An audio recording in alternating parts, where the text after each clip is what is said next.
Good afternoon, everyone, and welcome. I'm Tami, the creator of the blog and this YouTube channel called Nutmeg Notebook. And this is where I share with you all about a whole food, plant-based lifestyle. And we are so excited. We have a guest in the house today. But first, we just want to do a little bit of housekeeping. If you have any questions, we welcome your questions. We just ask that you would preface your question with 3 or 4 question marks in the comments and then end with 3 or 4 question marks, because that just helps those pop out to Tom, because we know you guys get really chatty in the comments, and we welcome that as well. So do you want to come on and say hi, Tom? Hello, everybody. Yes, I'll be watching the Which camera? this one. You're talking to that one. Well, that's the one you were talking to. I know. Okay, I know. we got to figure this out somehow. I'll be monitoring the questions. Chef Bravo is going to have a little bit of a cooking presentation for us on the front end that he's got prepared. If you have a burning question during that, be sure to give me 4 question marks, because then I'll raise my hand and interrupt and stuff if it's like pertinent to what he's doing like right now. So and we do have our moderators with us. Jesse is here and Randy is here, and they can also answer some of your questions as we go along. Ladies, thank you for being here.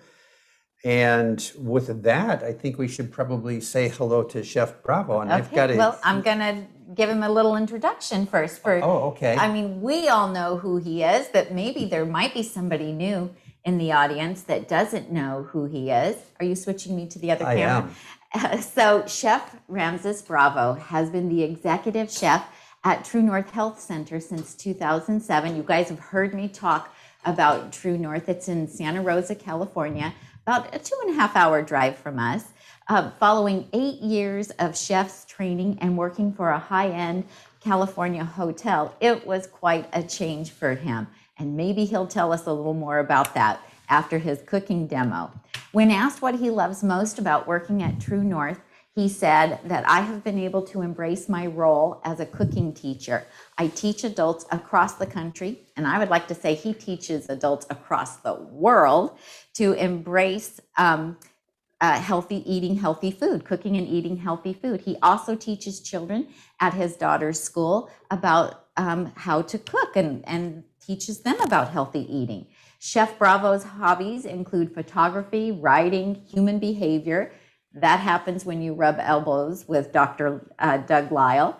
Knitting, that's interesting. Football, and making jewelry. That I didn't know. If I'd known that, I would have gotten me some earrings when I was at TrueNorth. He is the author of Bravo and Bravo Express, 2 excellent cookbooks, and I happen to have both of them with me. And he also has a website. Some of you may already belong to his website and be taking his cooking classes online. I have them, and my daughter and I binge watch those. They are so amazing. And he also has a new project that just launched yesterday, and we're going to be talking to him about that. And with that, welcome, Chef Bravo. All right, thank you. Hi, Tami. Hi, Tom. Hello, everybody. Thanks for watching, and thanks for having me. You know, this is it's an honor for me to be here. Oh, well, I'm so excited to have you here. I met you a couple of years ago when Tom and I were at TrueNorth, and we got to sit on a couple of your cooking classes, which were amazing. And I took crazy notes, and it really helped me learn about how to flavor greens. That was in one of the classes, and all of that information has really stuck with me. So what I love is that you don't just teach recipes, but you teach us the methodology on how to do it, so that we can go home and be able to reproduce a variety of recipes on our own. And I love that, because most of us didn't learn that growing up. So I thank you for doing that. Oh, you're welcome. Yeah, that's always been my teaching style. I don't like to teach recipes. As a matter of fact, I actually don't teach recipes. I find it to be useless for you guys, for any of my audience or my students, because as that old saying goes, you know, give a man a fish and you feed him for one day, but teach him to fish, and you know, he'll We eat got to for a think long of time. a vegan Yeah, I way to know. say that, right? Yeah, but people can relate to that. So yeah, I always like to teach the thought process. That's really my my style. As you see, as you're about to see, I'm going to put together a recipe using, I'm sorry, a dish using two recipes. But I merely use the recipes as a way for me to explain the thought process. Because again, as you mentioned, you know, if I can teach people how to put flavor combinations together, then they can go home and say, well, I don't have everything that this particular recipe calls for. But what I learned from Chef Bravo, you know, I know how to substitute, you know, things in and out because maybe I don't have that particular ingredient or I don't like that particular ingredient. So I'm going to sub something else and it's still going to taste great. And so, yeah, that's my teaching style. And so I hope you guys like the show. What are you making for us today? Yeah, so I have my kale and edamame bean salad with a mango ginger dressing that I'm going to put together for you. And just as you mentioned earlier, this comes from the Bravo Express Cookbook, my second cookbook. And I believe it's page, I had it here. I think it's 50,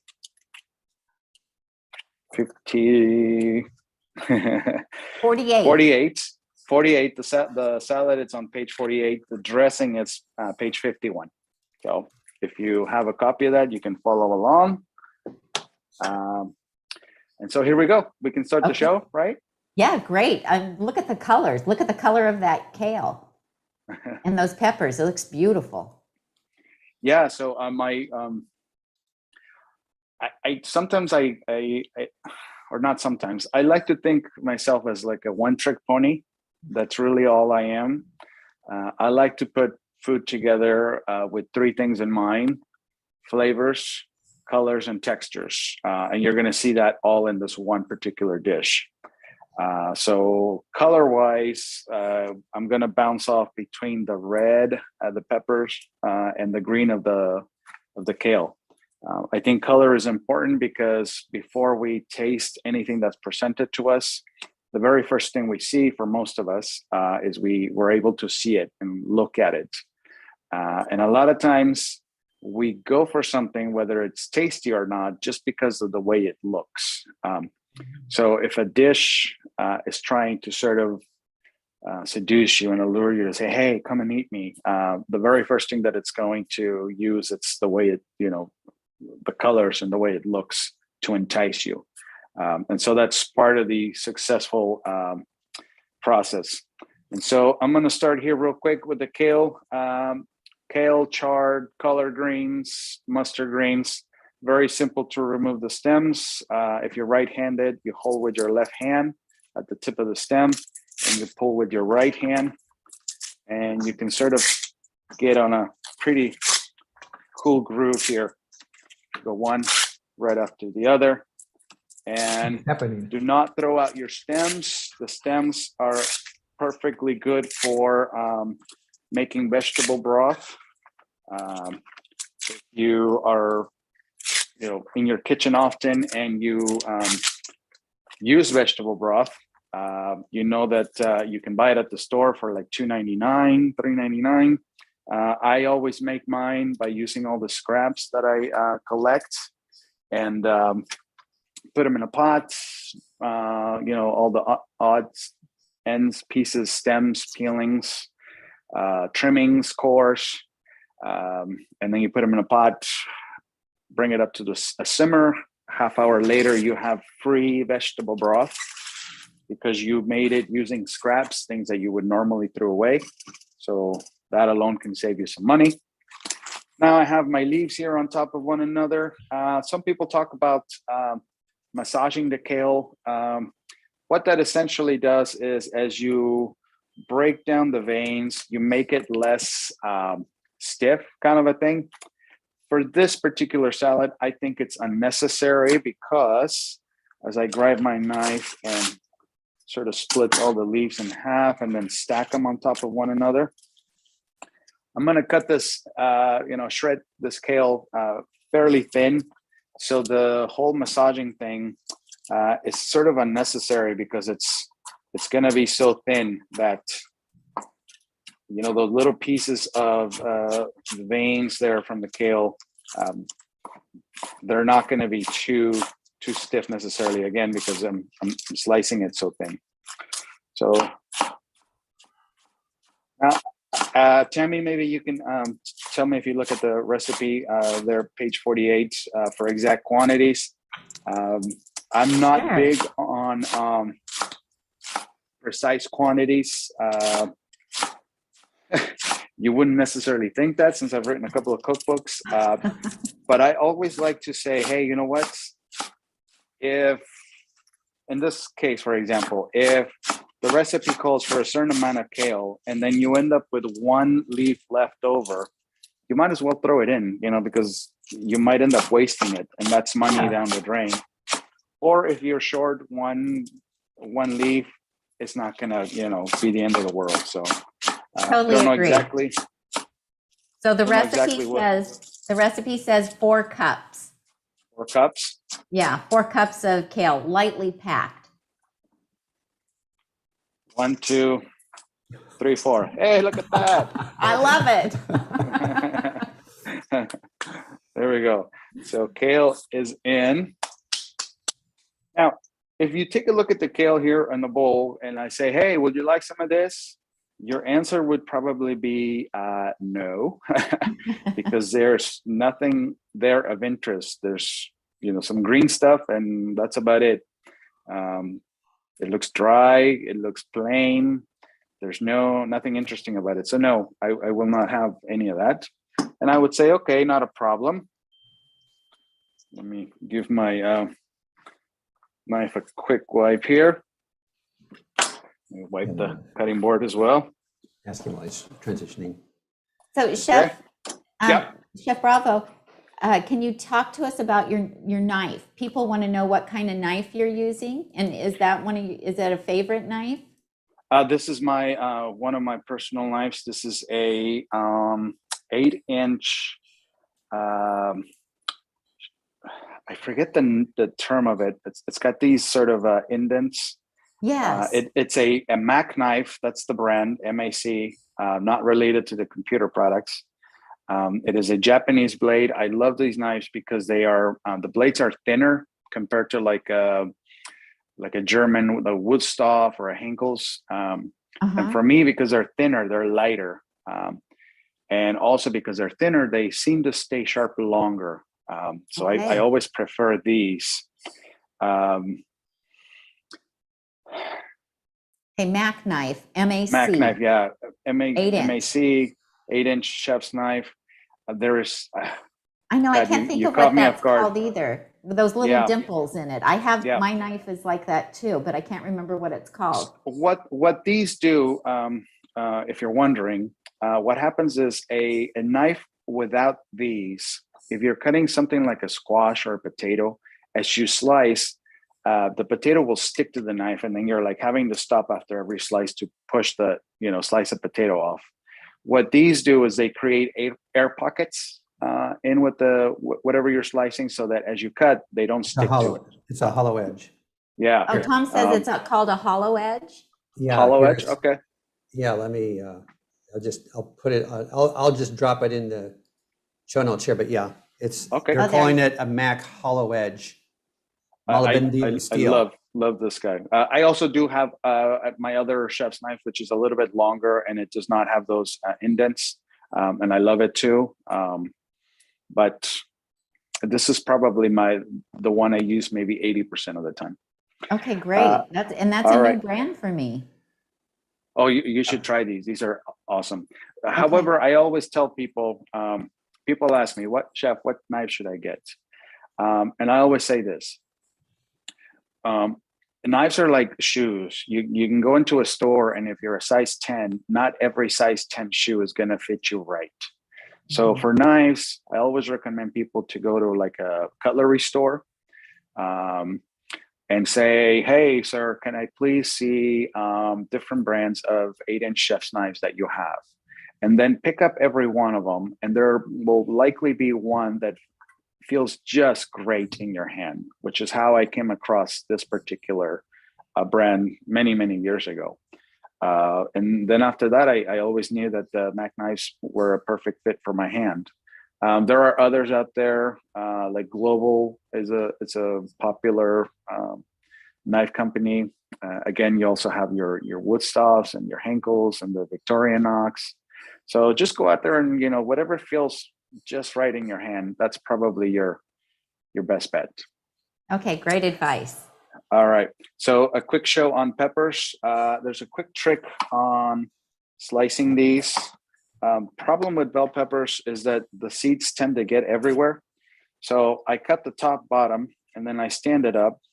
I find a little crevice there. And so then I insert my knife and then I just basically unroll it. As you can see, all the seeds are there. None of them are on the cutting board. And I can proceed. Slice this into 4 pieces. And then I'm gonna slice. If you cut the pepper skin side up, the way the structure of a pepper is, this actually makes it harder to cut. So I always try to cut with the inside of the pepper up. The knife has an easier time going through it for whatever reason. I'm not sure. I've never seen a bell pepper under a microscope. I'm sure it has something to do with the way that it's created by nature. But I always like to point that out. Same with tomatoes. Tomatoes are the same way. Yes. So there's another trick for you. And again, I don't know what the measurements were for that. 2 cups. 2 cups is what it says in the. 2 cups. All right, let's do another one then. So I'll show you again. Cut the bottom, cut the top. Okay, get rid of the stem. Set these aside for a second. Get into the pepper. Unroll the pepper. Get rid of all the seeds at once. And then I'm going to cut this into thirds this time. Stack them. And slice. Yeah, I learned that trick from you, and it works beautifully. Oh, back when you were at TrueNorth? It was either there or a video that I saw you do. I can't remember. Oh which. yeah, I've shown this on other videos as well. Yeah, and I've been doing it, and it works great because then I don't get the seeds all over the place. Yeah, it's kind of a nuisance. It is. It's such a clean way to do it. Oh, okay. So again, I'm going to mix this up a little bit. And I would say something like, hey, how about now? Will you like a bowl of this? And you would say, it looks a little bit more interesting. You know, it's got more color. The contrast between the red and the green make it look better. But I'm going to pass. Although it might be a little bit more interesting, it's still not enough to entice me. And I said, okay, no problem. So we shall keep going. We're going to add our edamame beans here now. And I bought these sort of the fastest, easiest way. So this is a organic Cascadian farm shelled edamame beans. All you got to do is go, hey, look at that. They're in there. At TrueNorth, we do buy these raw. We cook them, then we shell them. But I wanted to offer you guys a faster version of it, just because if you're thinking, God, that salad looks great, but if there's so much work for those edamame beans, I'll choose something else. Or, hey, there's a quick way to do it. All right. So once again, we mix. We do have green already in there, so we added more green, but it's a lighter green. Okay. Now we show it, and you're like, would you like some? You're like, man, I'm tempted. You know, it's interesting. It looks kind of dry. My brain is automatically going cost-benefit analysis. I'm going to have to chew through that quite a bit in order to be able to swallow it. I'm going to pass. It's close, but it looks interesting. I might even ask you, hey, what exactly is in there? but I don't necessarily want it. No problem. We'll move on to the next item. So I have my ginger here. And for ginger, a couple different ways. You can certainly sort of do like the pepper. You cut the top and bottom, and then that way you can set it flat on the cutting board and it's not gonna roll around on you. And then just cut around and sort of follow the shape. Or with the back of your knife, you can also scrape and peel your ginger that way, okay? This saves ginger. By scraping it, you remove a lot less than if you cut. So you see there's quite a bit of stuff that I took there versus just scraping it. You can also take a spoon and do the same thing. So ginger's easy. Okay. So now take that.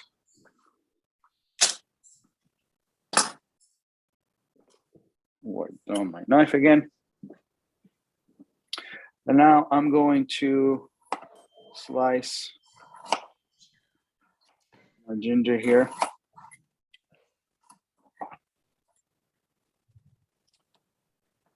Treat it like a stack of cards.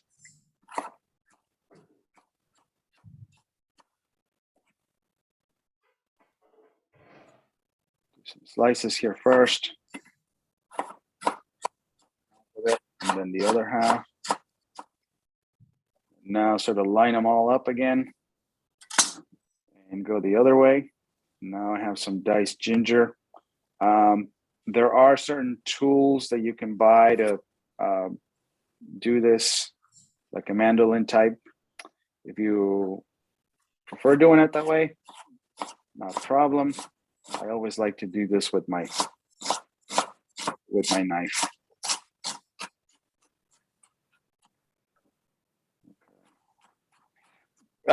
Quick question, Tami. I'm curious as to how you came up with the name for your channel, the Nutmeg Notebook. I like the name.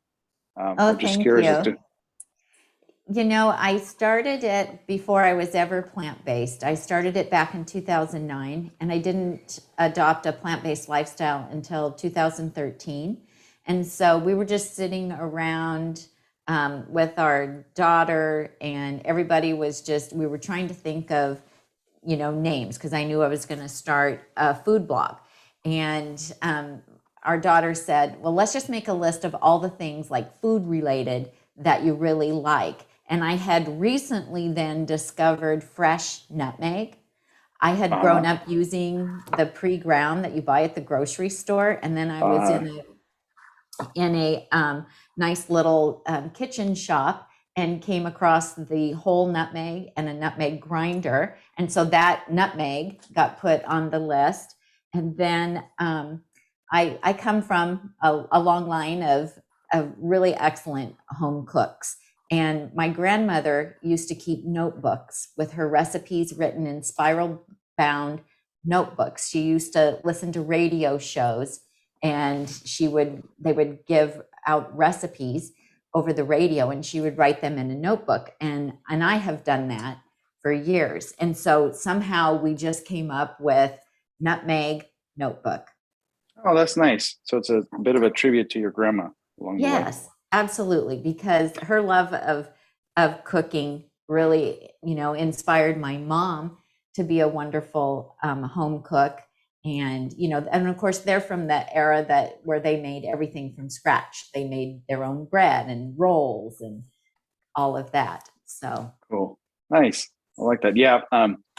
Fresh nutmeg versus stuff you get pre-ground is night and day. There's no comparison really. And it's true with so many things. Oh yeah. Like many other things, allspice, cumin, coriander, mustard seeds. If you get the whole seed in your hand and then grind it yourself, it's a much better. Black pepper, you know, one of the most common things used. Yes, so absolutely. Yeah, love nutmeg. The title of your channel caught my attention the very first time I heard it, just because of the nutmeg thing. Interestingly enough, in high doses, it's hallucinogenic. I know, we read that, because we did a search, of course, to learn more about it before we named it that.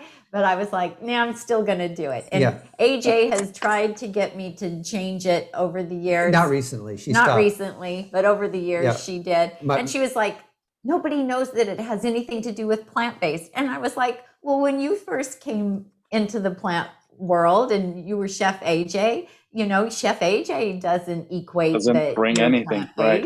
It's a branding. Or what does Apple have to do with computers, or what? Right. Or what do Beatles have to do with great music? Or exactly. Or why is a Macintosh a computer? Yes. Well, I didn't have a wonderful name like Bravo. I mean, Bravo is like perfect, right? You were so lucky. Yeah, and there were so many.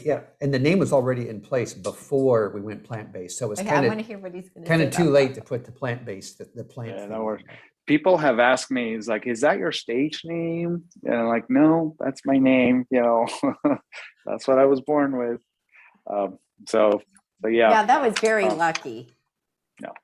No, as just like any other kid, I hated my name because it was so unusual. I wanted to be something like everybody else, like Mike. Or growing up in Mexico, Miguel, Jose, something.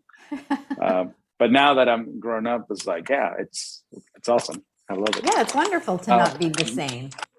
Exactly. So mangoes, I also bought some frozen mangoes, which I'm about to use here now. These were not necessarily for convenience, more than sometimes you go to the grocery store and you're looking for nice ripe mangoes and just there are none to be had. So frozen mangoes work just fine for this particular thing, especially because this is the dressing part of it. So, not a big deal. Okay. Sure, there's particular amounts on the recipe, and we'll say that that's exactly how much you needed of rice vinegar.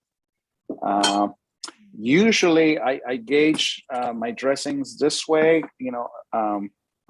just because I've done this for so long that I know that once I add my juice, in this particular case, apple juice, you can certainly also use mango juice, because it'll go perfectly with mangoes.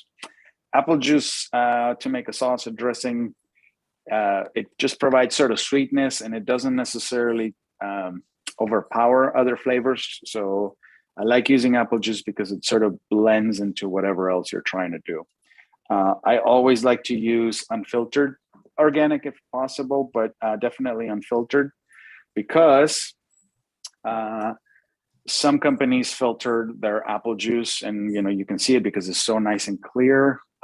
You can sort of see through it, but they are purified with gelatin, and gelatin is not a plant-based product.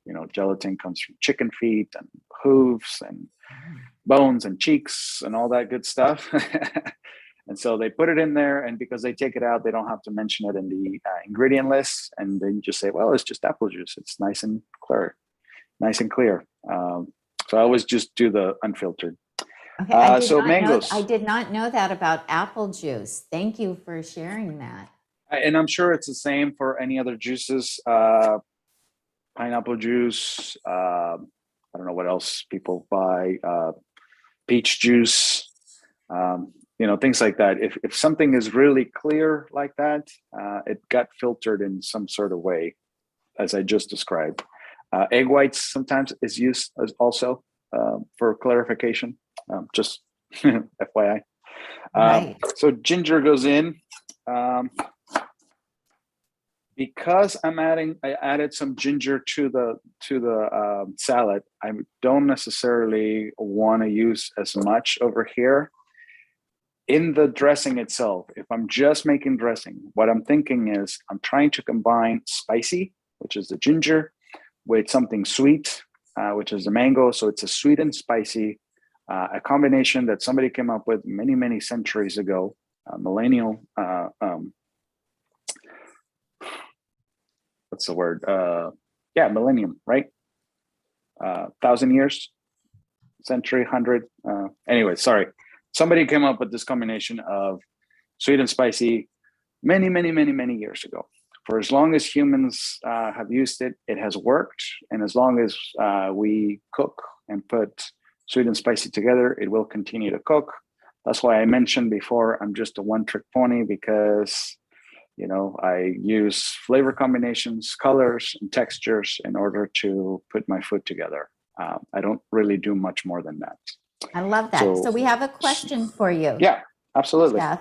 So Trisha said that she would like to know how to make a tasty salad dressing, and this one will work for her, without garlic and without onion. She is one of the 10% of the population who is not able to digest garlic and onion. So this is a perfect salad dressing for her.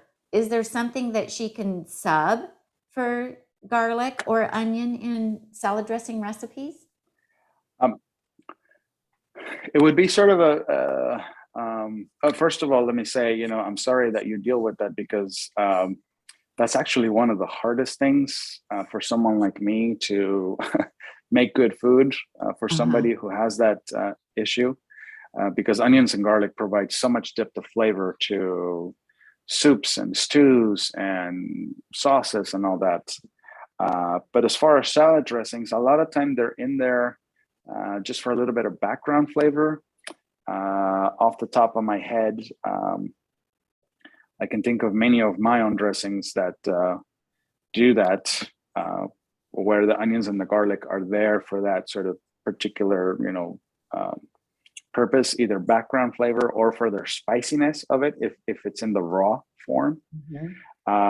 So for example, this one I talked about, we'll sort of go backwards here. If you were allergic to ginger, I would say, well, if you're allergic to ginger, think of it as ginger here just being the spice component.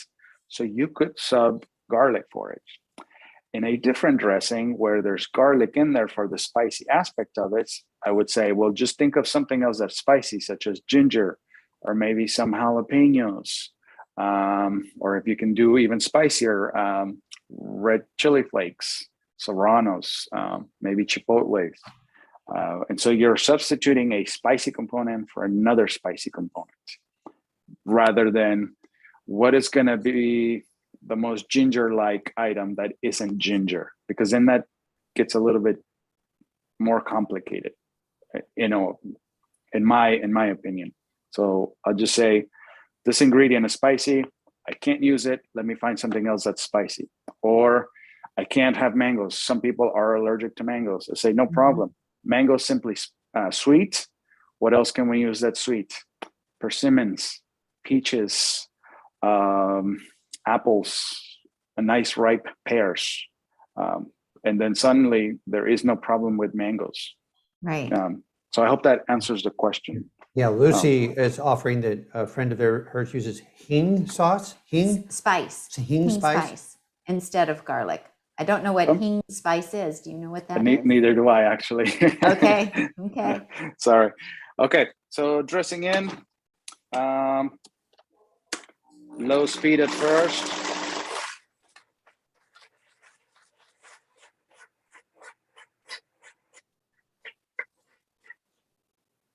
All right. And so what I'm trying to accomplish with a dressing that is a non-traditional dressing, such as, I cook in a SOS-free style, which means I don't use any added salt, oil, or sugar. So nothing from a bottle, nothing that's refined. However, if I make a salad dressing, I still need it to act, look, and taste like a regular salad dressing. Otherwise, people are going to say, well, I don't want that. That's not really a salad dressing. So for salad dressings, number one is I need a predominant flavor, mango ginger, check. I need the viscosity of that dressing to work like a dressing. I can't have it be too thick so that if I try to pour, it's like this sort of lump on my salad. I don't want it too runny so that if I pour it on my salad, now I'm like, there's this liquid, sort of, and the salad is sort of swimming in the liquid. So we don't want that either. And then we want that sort of special, sort of almost secret ingredient, which I'm going to do here for you in just a second. That gives me, a little bit extra. So basically checking, and I go, yep, that's a nice thick dressing. Okay, give it a quick taste. Tastes like mango, tastes like ginger, exactly what I'm looking for. And then my little sort of secret ingredient that people may or may not necessarily pick up is some toasted sesame seeds. I do it at the very end because I don't want the sesame seeds blended in here. I want people to be able to see them, and I'll tell you why in just a second. Also,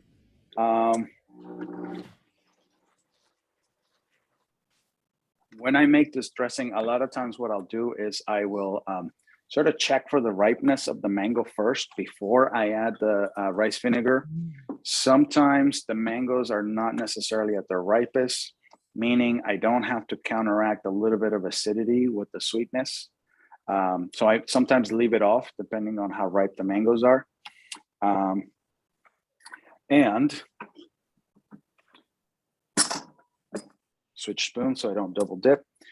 I don't know how well you can see it, but the toasted sesame seeds in there are just sort of specks, extra specks in there. And I like specks in food because that usually will say, hey, there is some seasoning in here. You may or may not like it, but it's there. There was some work put into this particular item so that there is flavor in there to try to, sort of entice you, so to speak. Yeah. So All how do you toast your sesame seeds? Nuts and seeds, 350-degree oven till they're toasted. Some things take longer than others. Depends on quantity. Usually a small amount will take 3 to 5 minutes. If we toast a whole tray at work, for example, it takes something like 12 to 15 because we got to sort of stir it and rotate it. So it depends on quantity as to how long it takes, but 350 degrees. Okay. Small items such as sesame seeds, pumpkin seeds, sunflower seeds, you can do them in a pan at sort of medium-high heat and just sort of shake them around.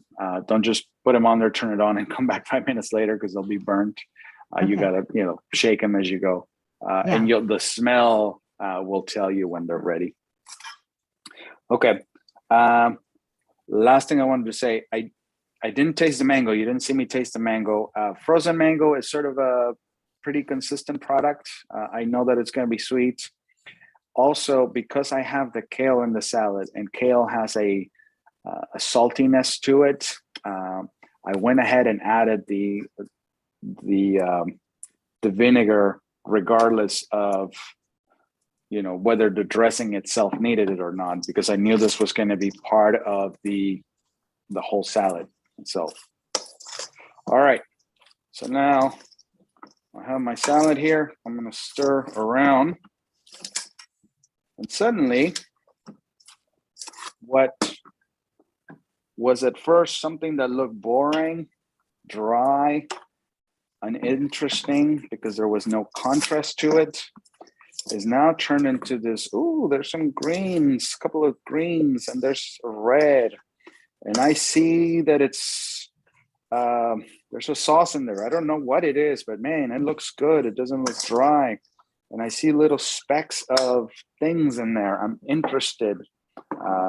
So yeah, at this point, I definitely will take a bowl of it. Oh, absolutely. Send it over. It looks amazing. So here we go. Again, fairly simple. If you're not entertaining a room full of people all across the US, the salad goes very, very quickly. Well, and beautiful for the holidays because it's red and green. It's gorgeous. There you go. That was a really good pick. At the very end, you can always do a little bit more sesame seeds. Again, more specks. Can we hold it up for the camera? Yeah. and people see it. And if someone's allergic to sesame seeds, and it's nice for them to be able to see them, like, "Oh, are those sesame seeds?" Because I'm pretty sure they are. Yes, they are. Oh, I can't have that. And you're like, "Oh, sorry, bummer, more for me." It looks beautiful, Chef. So, Amazing. I will so there definitely you be go. making that one. Yeah. So we have a question about your cutting board. They would like to know what brand is that cutting board? What type of wood? And what type of wood is it? It is a bamboo cutting board. I use it as one of my demonstration boards because it looks nice. Right. It's not my preferred type of wood. I like my favorite cutting boards are Boos, Boos. They are a hardwood cutting board. They're usually about 3/4 inch thick versus this is probably like a 1/2 inch. Though a hardwood, it is actually softer than bamboo, which makes it easier on the knife. I just, this guy comes along because he looks nice. I got it. No, I get it. And it was actually gifted to me by one of the doctors at TrueNorth when he was still there, Dr. Michael Clapper. He actually got it as a gift, and it's a promotional thing. There's a Earth Balance logo on the other side. Oh, interesting.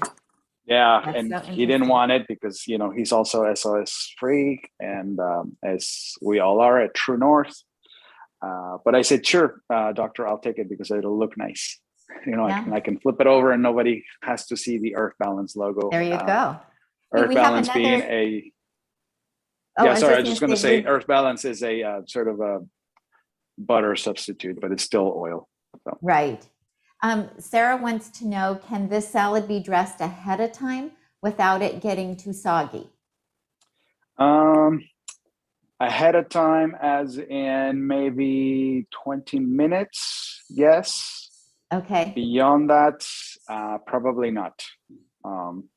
One thing about being SOS free is it actually helps not to have salt in there, because what happens is salt in anything, it starts to draw out moisture in the other ingredients. Because there is no salt in here, you could probably go, longer. If this had salt in it, I would say 5 minutes. That's about as far ahead as you can go, because the salt will start drawing out the liquid from the peppers, and it'll get funky. But no salt, you can extend that to about 20 minutes.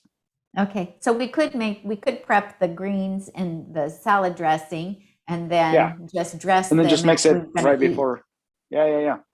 Yeah, that would be perfect. Another question for you. Marie wants to know if you ever use erythritol as a sugar substitute in cooking.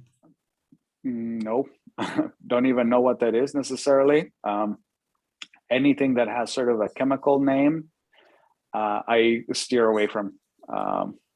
It could be totally perfectly natural and fine, but the name right away I would not even be interested. Yes, so However, at TrueNorth. At TrueNorth we use dates, dried fruit juices, ripe fruit. That's about it. Yeah, that's what we do too here at home. Yeah, no stevia, no maple syrup, no agave, none of that. Although you didn't use cookware today though, but we do have a question about cookware. What kind of cookware do you recommend? Pots and pans. I recommend 2 different brands that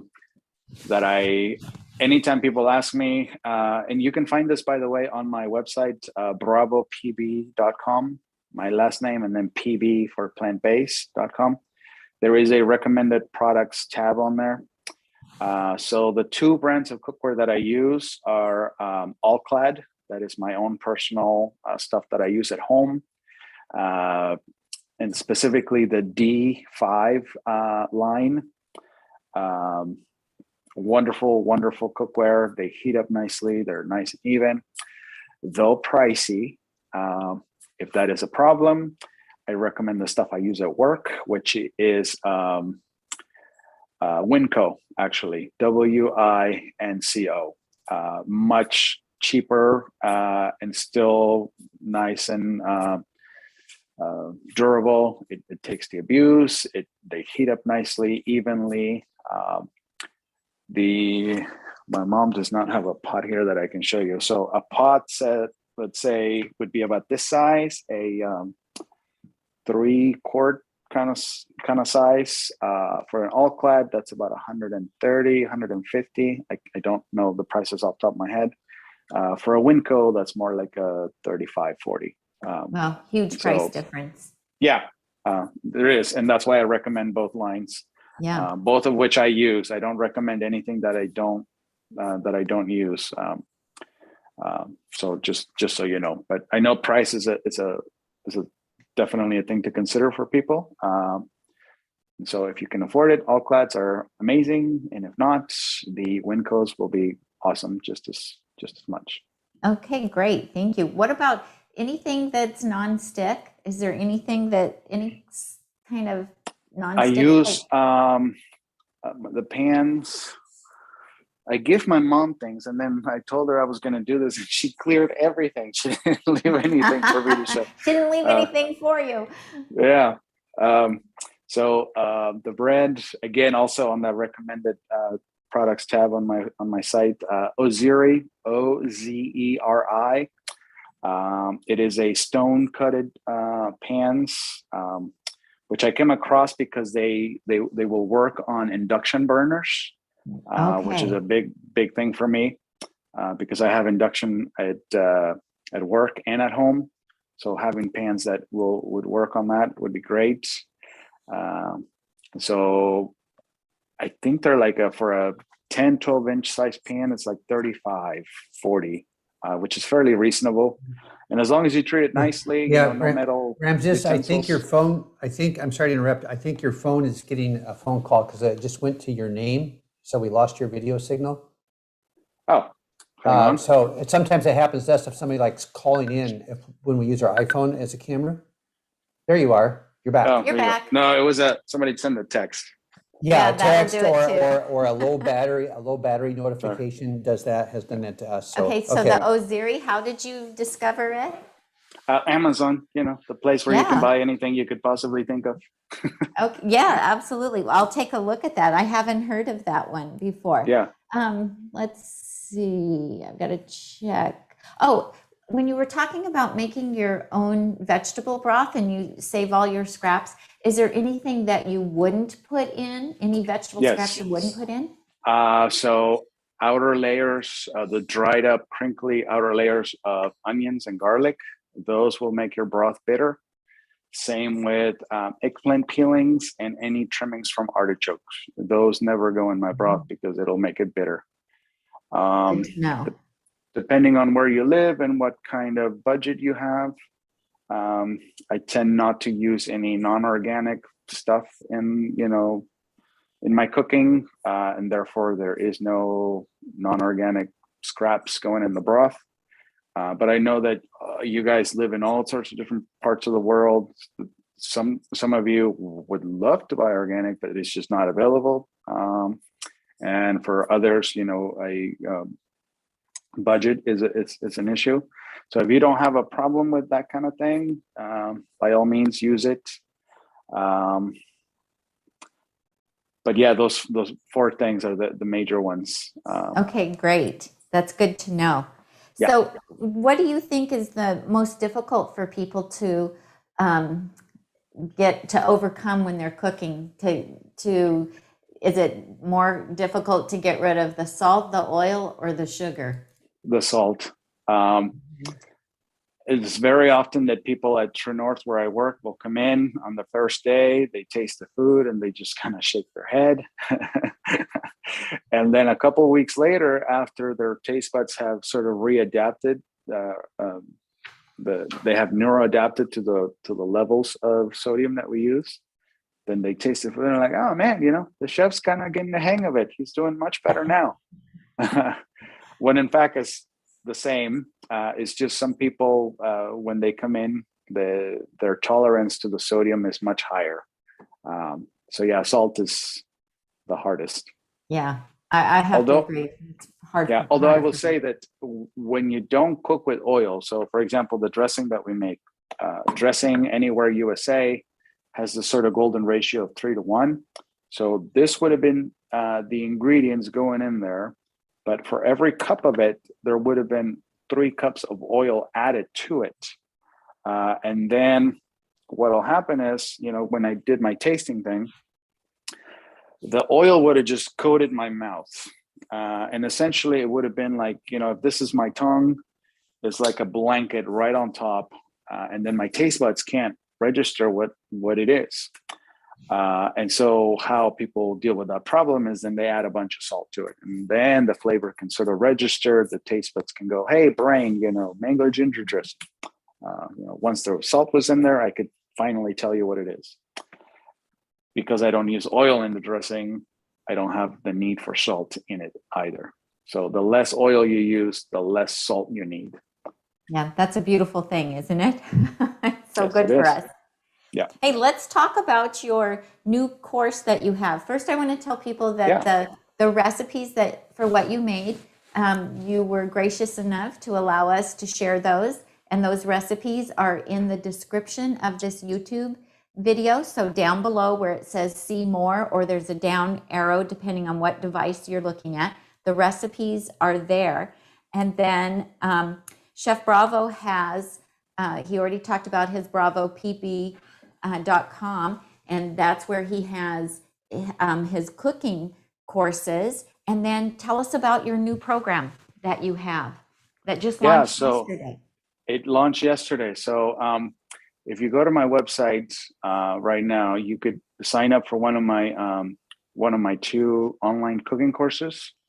There's the simple foundations and then the advanced techniques.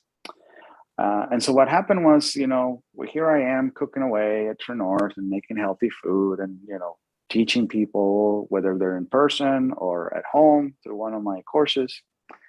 But I could still see people were needing some help because I struggle with the healthy food sometimes, especially cooking healthy food 10, 12 hours a day. I get tired of healthy food because I'm looking at it all day long.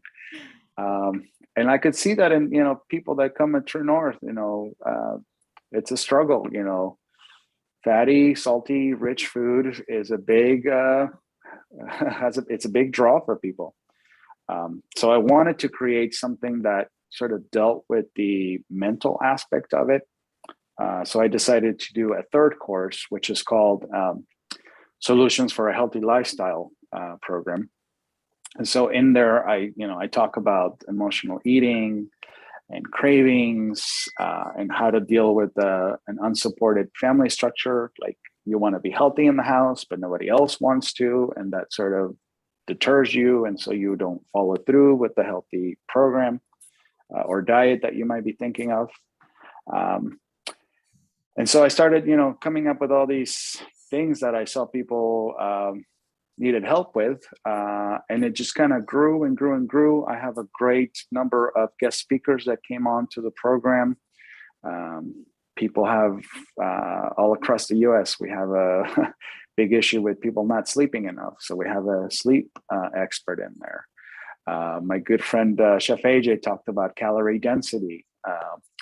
There is a couple doctors who talk about nightshades and immune health. And we have a big section or a whole lecture on dating advice of all things. So it just became sort of this cool project that friends and doctors and people from across the world. We have a wonderful lady in Greece who wanted to help out with the program. And so it's just, simple things that people can use for many aspects of their life, not complicated sort of things, just simple solutions that they can incorporate into their life to hopefully bring out the best version of themselves. So we all have, what we are now, but there is a better version of us, sort of waiting to come out. And so this was my way of trying to help people get there. And well, I started watching some of the videos last night. I've watched about 10 of them, 10 or 12 of them so far, and they're amazing. And I've already learned quite a few new things. And I was watching one today where you were talking about how to eat out in a restaurant and what's going on in the back of the house, and why some restaurants aren't receptive to making an SOS-free meal for us on a busy Saturday night. And, that was very eye-opening for me to hear, oh, well, that makes so much sense. Now I get so that is one of the biggest things that people would always ask me is like, Chef, how do I go to a restaurant and maintain a healthy diet? And so, I put together a whole, I would say it's probably one of the longer videos on there, so that I try to explain how you go about it, when to go to a restaurant and when not to go to a restaurant, why you would want to or not want to go to a restaurant at that particular time. And if you are going to go, what is the best strategy for them to put together a healthy meal for you. And as you might have watched, the worst thing you can do is show up during a busy dinner service and say, oh, I don't eat salt, oil, or sugar. Please tell the chef to come up with something. It's not very conducive for you to get, the meal that you want.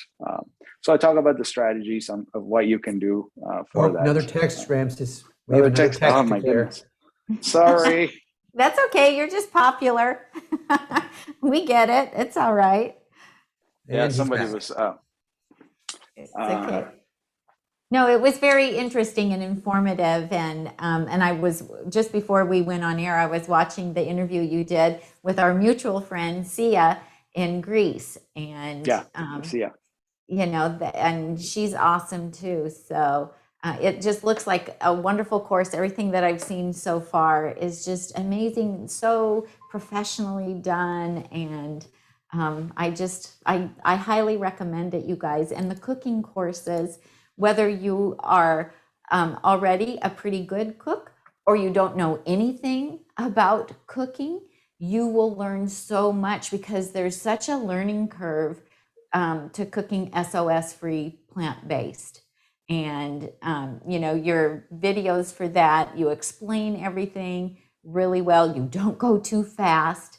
So, people can follow along and absorb the information, and you can go back, you do it at your own pace. So you get to go back and watch the videos as many times as you need to absorb the information. So, and I have to say that they're probably the most affordably priced cooking courses online that I have seen for the plant-based community.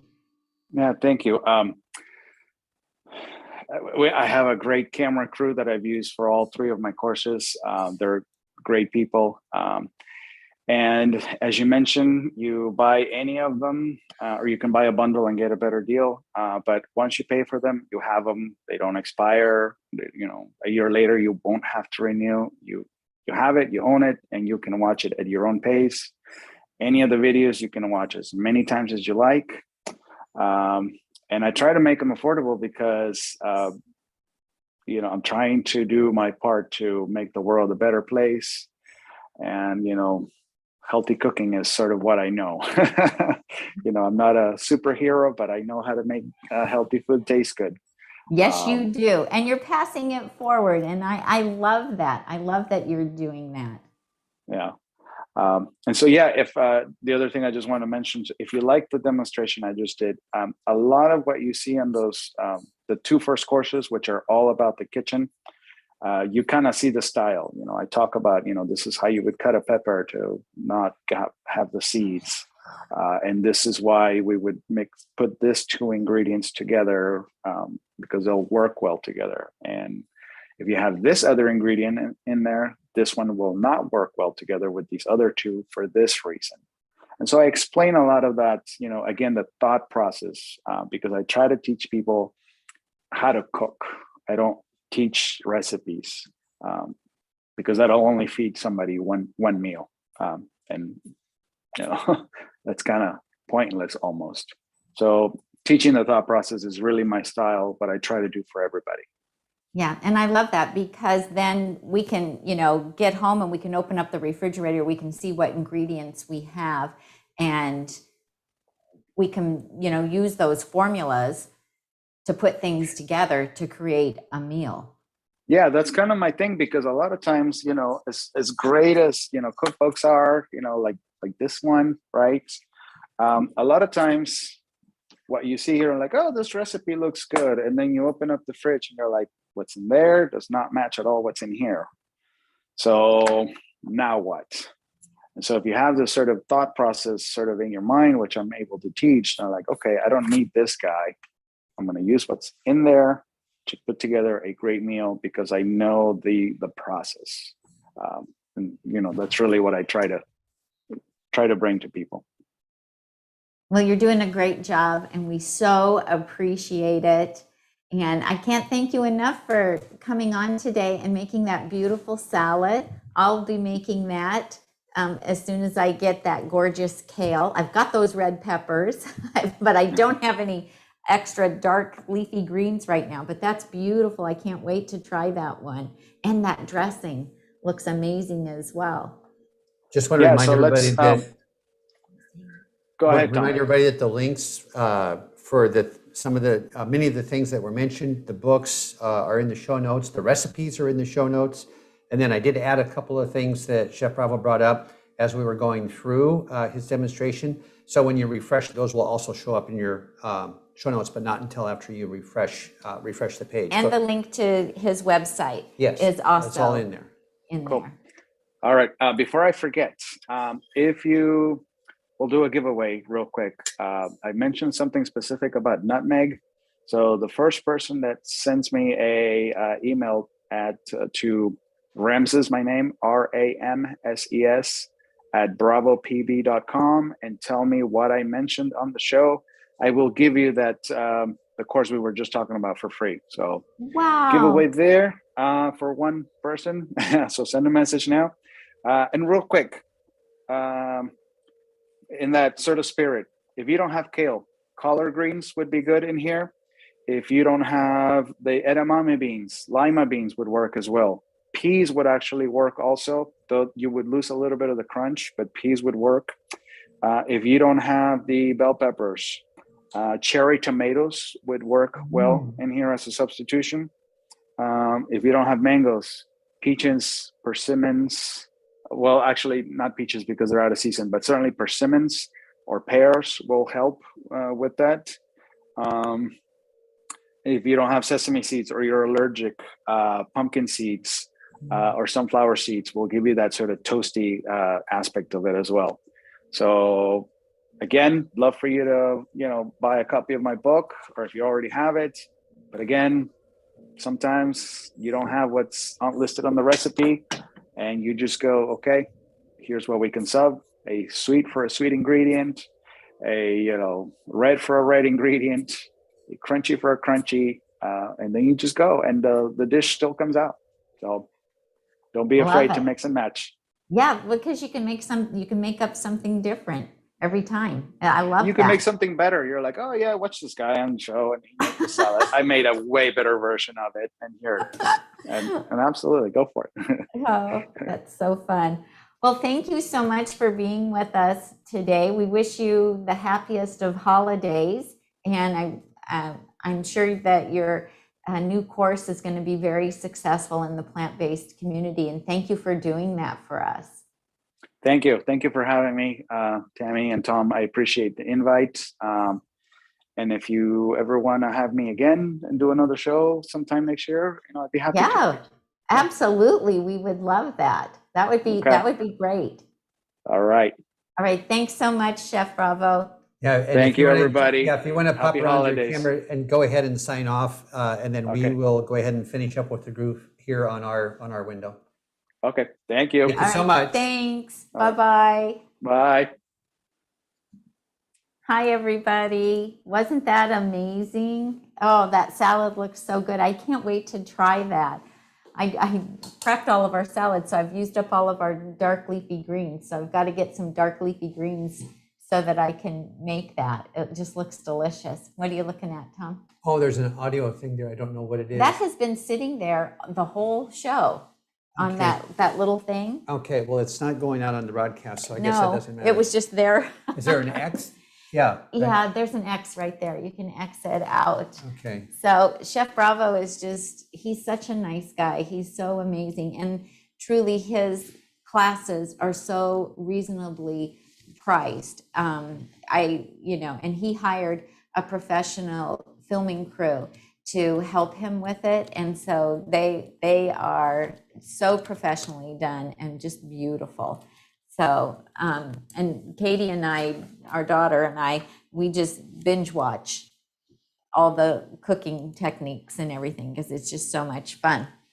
It was nice of him to offer that free class up too. That was really nice. It's a race. I'm so excited to know who was the first one to email him. I just dropped a and got comment. it. Has anybody sent that email yet? So I think that you're just supposed to like type nutmeg free class or something. I didn't quite catch Well, that. he for said, that he had talked about nutmeg, and so mentioned what he had talked Said about. nutmeg. Okay. Yeah, All right. during the Okay. class. So you have a couple more things. So, well, I hope that, I think that we got everyone's questions answered. I looked at the email, even 10 minutes till 4. And so I think I caught everyone's questions. I was going to ask him what was one of his favorite plant-based meals. Darn it, I forgot to do that. Because I just thought it would be fun to know, what does he eat at home? I'm just curious. We know what they eat at TrueNorth because we went and stayed over a weekend. It was 2 years ago now because our friend Shada, Shada's Healthy Cooking, she was at TrueNorth. So we went over to visit her for the weekend, and we got to stay at TrueNorth and eat our meals there and sit in on a lot of the classes, and it was so much fun. So anyway, I think that's about all I have. And we just want to say that next week, we're on this camera, next week, our very own Tiffany, one of our moderators, is actually going to be the guest on our show. And she is just an amazing plant-based cook. And she's going to share with us how she makes her salads in a jar and preps those. And so that should be really fun. I've seen Her pictures. version of batch prep salads. Yeah, I've seen her pictures of them on Instagram. She goes by Invite Plants to Every Meal on Instagram. I suggest that you follow her there. Her photography is incredible, and the food looks amazing. So I'm very excited to see what she does. So you other two moderators need to be nice while she's on here. They're always nice. You have a new question just came in. Okay, so Kathy says, I've made your garlic chickpea croutons 3 times and they always come out soft on the inside. I've gone to 420 and they're still not done. Is it just me? Well, Is it in an air fryer? I'm curious, is it in the air fryer or is it in the oven?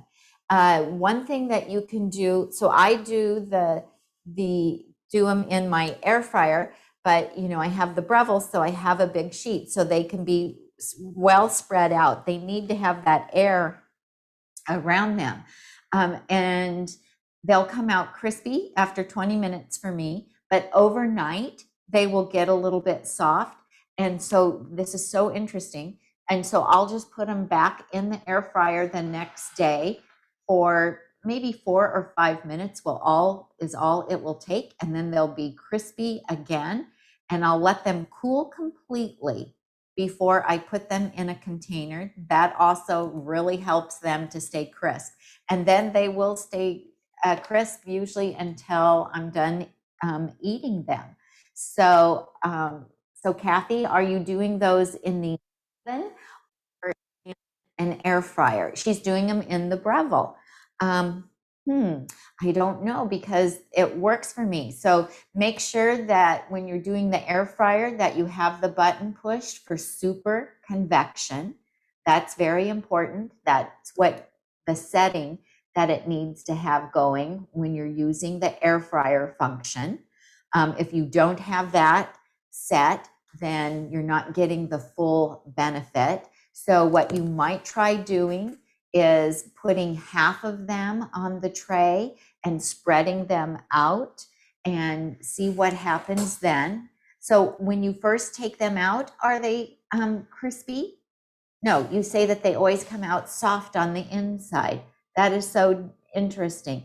And you know, there could be a difference in brand. The humidity of where we It live. could be the amount of humidity where you live. That's a very good point, Tom. That can make a really big difference as well. It could be the brand of chickpeas, or if you're cooking them yourself, there could be some kind of variant in that. But you'd recommend upping the time, but not the temperature.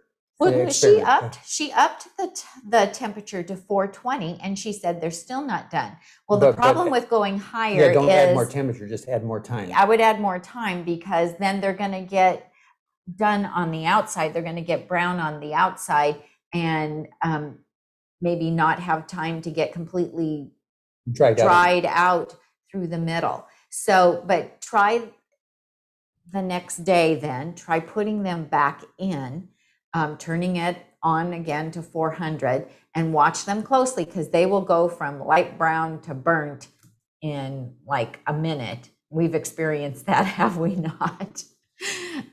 So no, I mean, mine come out great every time. You know, I try the recipes multiple times before I ever share them with you for this very reason, to make sure that it wasn't just, you know, a one-time thing, that it worked for me. So, and they're talking about the super convection button too. Yes, and so you need to make sure that you have the super convection.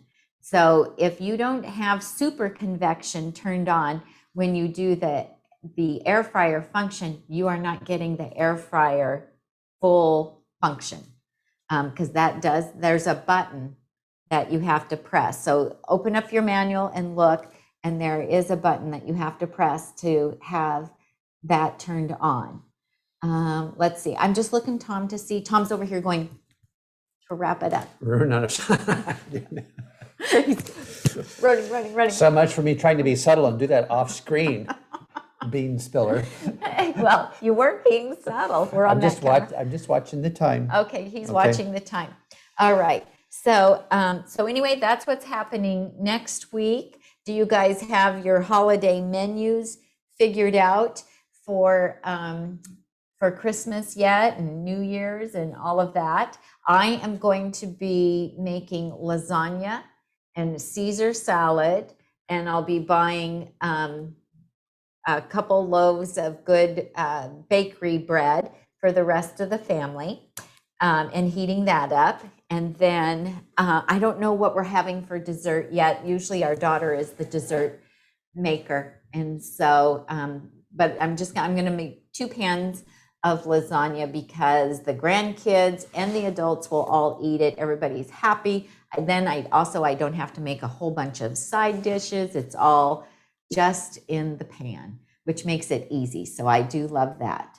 Let's see. I think that's about it, right? Nothing else in the Nope, we're all caught newsletter. up. We send everything out. Yep. So anyway, we thank the moderators, Jesse and Randy, for being here with us this afternoon, evening. It's actually late evening for On the east, yeah. For Randy. Thank you so much for being here. Thanks everyone for watching. We really appreciate it. It's so much fun for us. And Randy says she's going to come to our house for Christmas dinner. Come ahead. Let's see. Sandra says she took the cooking courses and they're great. Yep, they sure are. Christmas lasagna, Jesse says. Yeah. So, and Gina says, thank you, moderators. So yeah, everybody in the chat really appreciates how wonderful our moderators are, as well as we think they're great too. Yes, we do. So we'll be back next week with Tiffany. I'm Tami. And I'm Tom. And we help you Get healthy and stay healthy. one meal at a time. Bye-bye. Have a great week, everyone.